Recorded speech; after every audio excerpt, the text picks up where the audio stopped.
Here at home, homeowners in Atlantic Beach are tired of staring at this home in their neighborhood. The property was condemned in April of last year in order to be demolished in April of this year. So why is it still standing there? All Your Side's Nick Perot has that answer and story from Atlantic Beach tonight.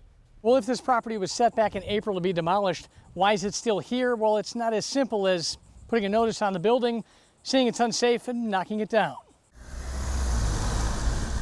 It's a good thing we're not ready to sell our property because we wouldn't be able to sell it because living next to this. So not only is it an eyesore, but at this point, it's a health and safety hazard. Dawn Seiler lives 2 doors down from this.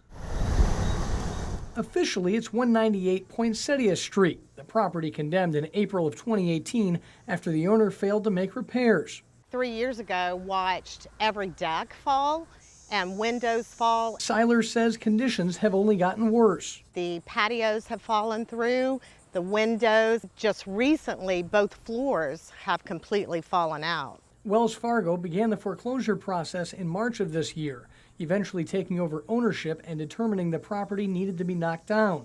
So if this property has been set for demolition since April, why is it still standing here?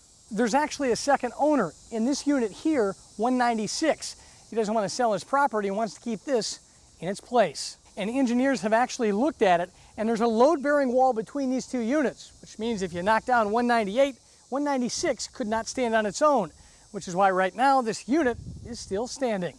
It's just horrific. Susan Perry lives around the corner. Can't stand hearing that this is going to stand for now. How much longer do we have to wait? Do we have to wait till January next year, 2020? The bank has put out bids for demolition with the idea of keeping the next door property in place, but I've already seen one contractor turn down the job due to liability concerns. For neighbors, that wait and see is over. We've had it, we want it gone. And while the neighbors understand that the city's hands are essentially tied when it comes to what they can do with this property, they hope something is done sooner rather than later because they say this has been standing here far too long.